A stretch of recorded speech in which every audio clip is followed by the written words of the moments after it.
First off, thank you to Gnosis and the DappCon organizers for inviting me to speak today. I'm been asked to regale you about the topic of AI commerce. Those of you that are here are probably asking, what the hell is that? So from our point of view, it's the future of AI payments. My name's Gossen. I'm the co-founder and CEO of Nevermind. We're building the decentralized payments protocol. Bit of background on myself. I've been in the Web3 space for quite a while. I co-founded a project called Ocean Protocol. I've got a company called Kiko that helped build networks like Cello, Filecoin, a bunch of other things. And more recently have been focused on Nevermind, which is operating at the cross-section of artificial intelligence and Web3. And from our perspective, we see the world emerging in a very particular way. And there's an ongoing debate at the moment whether or not AI models and agents in particular are going to proliferate or whether they'll consolidate under the control of one or a handful of organizations. At Nevermind, we believe the former, that we're going to see a proliferation of AI agents following kind of the Mistral style, and that these agents will manifest in their trillions and change commerce forever. And so we want to support that evolution. What's quite interesting is the way that this is evolving. It's very reminiscent of the early days of the internet, sort of early to mid 90s. What you had back then were a bunch of hobbyists that were adopting online tech, building, bulletin boards, creating lists of websites that were interesting and what each one did. And all of that is it's playing out again, right? We're seeing these lists get created of what's interesting AI model or agent, what it does. If we harken back to that sort of historical precedent, within that confine of these hobbyist builders, you had a subset that tried to commercialize what was going on at that point. And what was required was a shift that leveraged the new technology that enabled e-commerce to actually take flight and begin to scale. So solutions like PayPal emerged that facilitated this evolution from traditional non-digital commerce into the digital realm as e-commerce. And we see the evolution of this into the AI side of things manifesting as AI commerce. And we want to be as Nevermind, the PayPal of AI commerce. So you might be asking yourselves, well, why does AI need its own payment solution? The reality is AI agents and payments for those agents and how they transact is non-trivial. And we'll get into this a bit more, but when you look at how an agent operates and start to decompose its individual pieces, what you start to recognize is the dynamic nature of these agents and the variability of the services that can be invoked in order to service the dynamic requests that are made. And these variable services that can be invoked have corresponding variable costs that need to be translated into a cost for the user. This is a non-trivial action. And what we see after discussing and interviewing and over 100 organizations and builders is that those that want to start to monetize or commercialize the agents that they're building are having to effectively build their own bespoke payment system for their agent. And as a result, these payment systems aren't interoperable. They're not modular by design, and therefore they're going to have a lot of difficulty in scaling. Just to look at what an agent is and kind of how we can think about the anatomy of an agent, it goes a little bit beyond, maybe the pure GPT component where you're interfacing directly with a large language model or a diffusion model itself.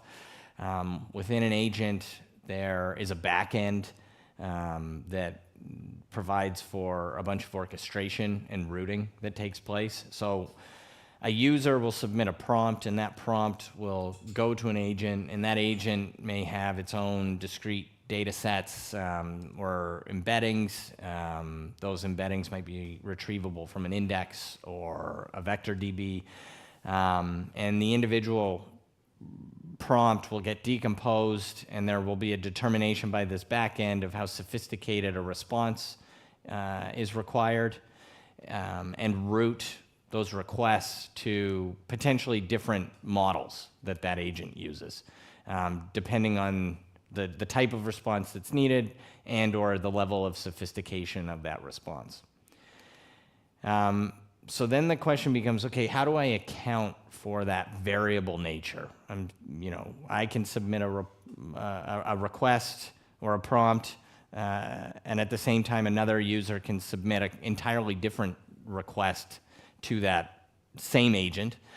My request might be very simple in nature, while the other requester's request might be complicated with respect to the technology that needs to be invoked. It might be a multimodal style request that's anticipating text and images as a response.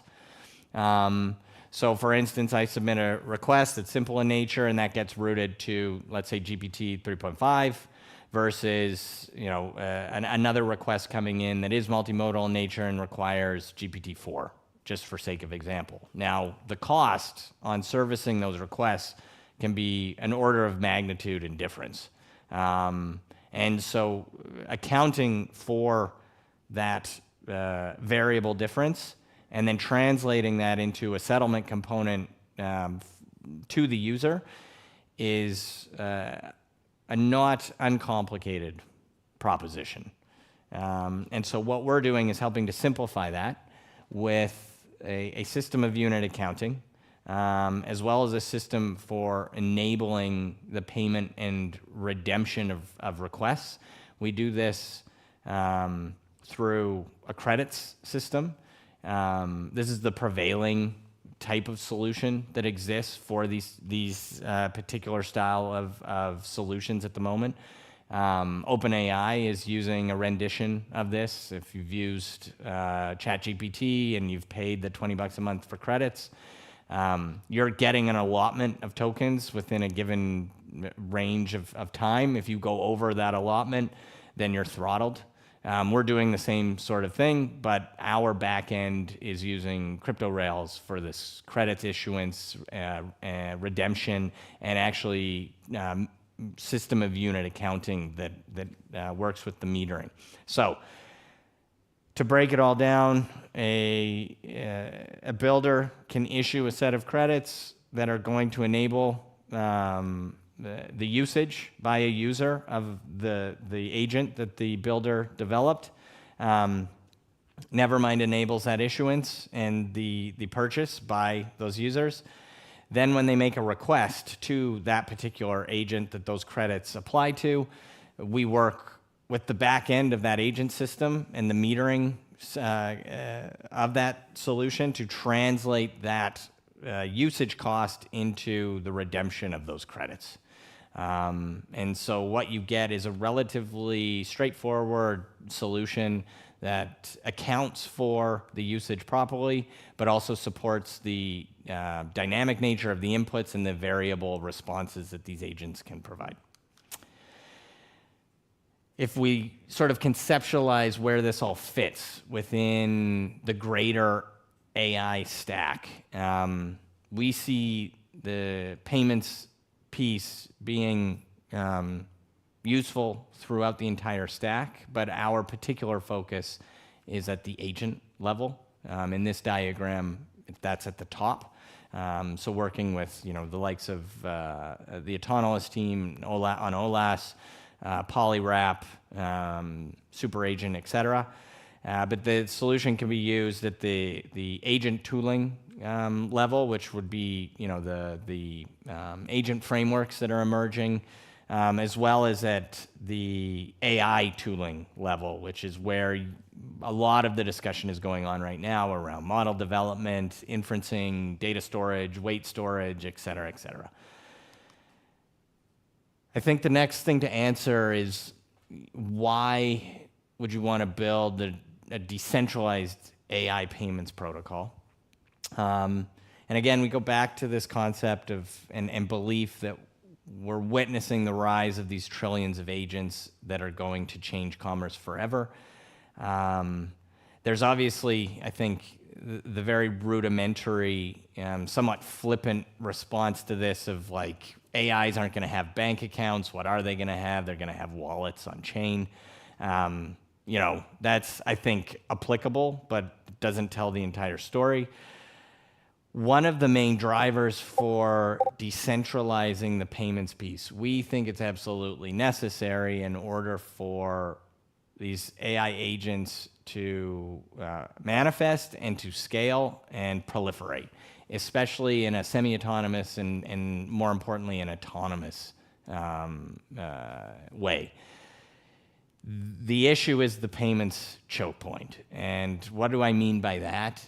It's the fact that if the payments for these agents goes through a centralized singular authority like an OpenAI, a Google, a Microsoft, a Facebook, what have you, the ability for those organizations to deplatform an agent is massive, right? They call the shots. If Microsoft disagrees with an agent or thinks it's competing with a particular agent, it can shut that agent's ability to transact off with the flick of a switch.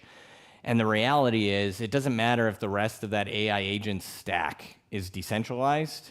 If its ability to transact has been shut off, it might as well not exist. So we think it's paramount to address the payments choke point by decentralizing the payments rails for these agents to leverage. And so that's the goal, to be the engine behind AI commerce, become the PayPal of AI, and enable this interoperability and interactivity between these emergent agents as they manifest. Where do we go from here? I think what needs to be done now, and we're seeing it start to manifest, an increased focus on agent development, both with respect to the silicon-based AI agents that are emerging, but also how carbon-based agents are going to interact. I think the jury's still out on what the interface is going to be for us in terms of leveraging and coexisting with these agents. It's likely not going to be a text-based one. So working on building out these agents and then integrating with them. So we're doing our part. We're the payments solution for OLAS. We're working with Polywrap, Flock, Naphtha, Embed, Roco. We've actually crossed the aisle into the Web 2 AI space, partnering with Super Agent.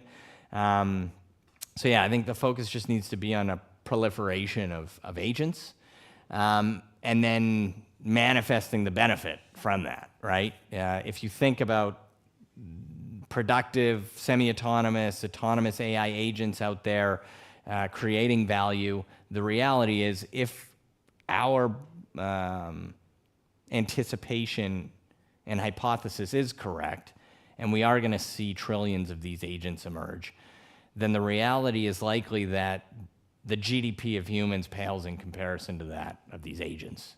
And therefore, the scale and economic impact alone is vast. What does the future hold?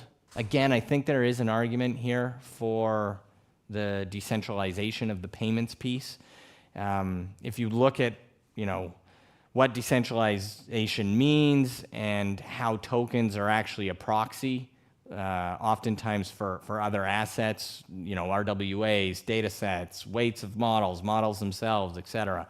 I think there is a likelihood in the future that due to the nature of an agent, its ability to self-replicate and establish effectively an unlimited number of connections, that system of proxying through tokens might disappear as well, and these agents just get to a stage where they're effectively trading on their service or their asset directly in what amounts to a bartering system.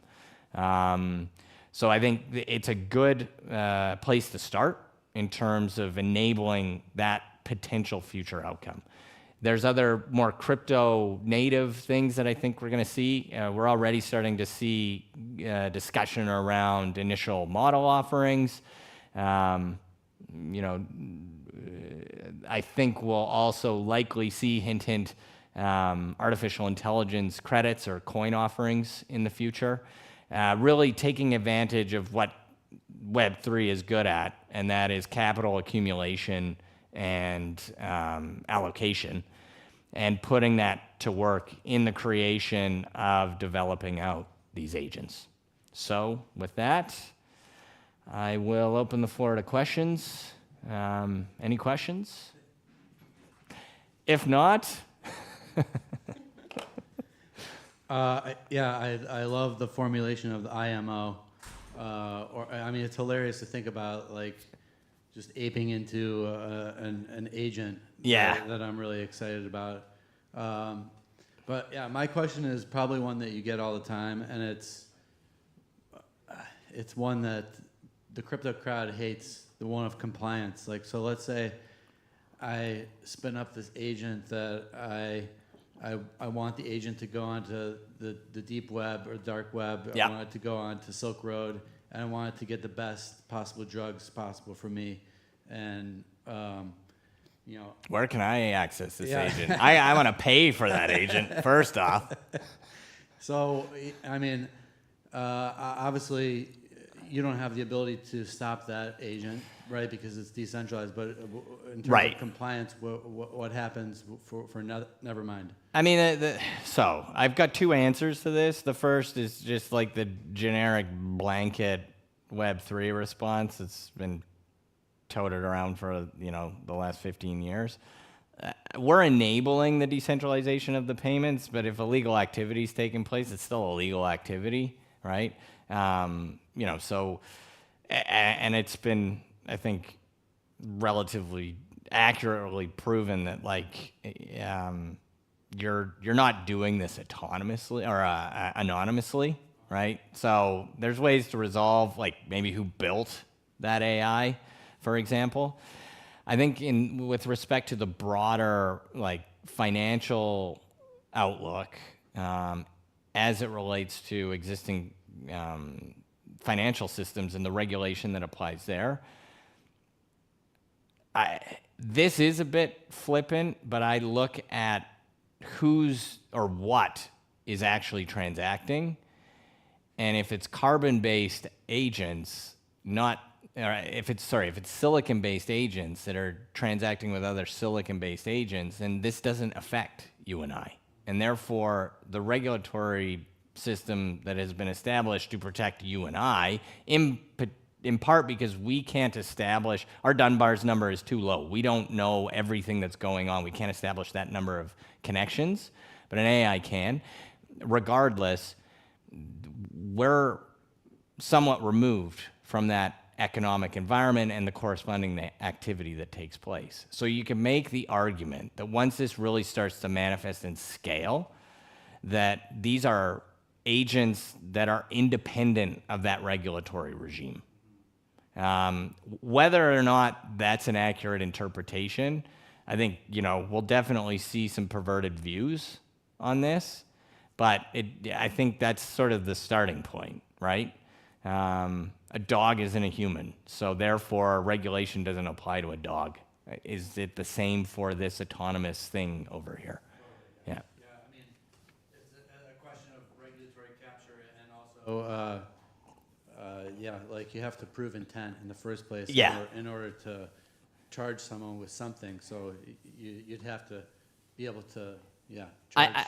I'm also of the opinion that once this ecosystem emerges, that it's going to operate on a plane that we're just largely ambivalent to, right? We know it's there, but it doesn't impact us, and therefore, like, our regulatory constraints will be non-applicable because we won't even know that they are applicable, right?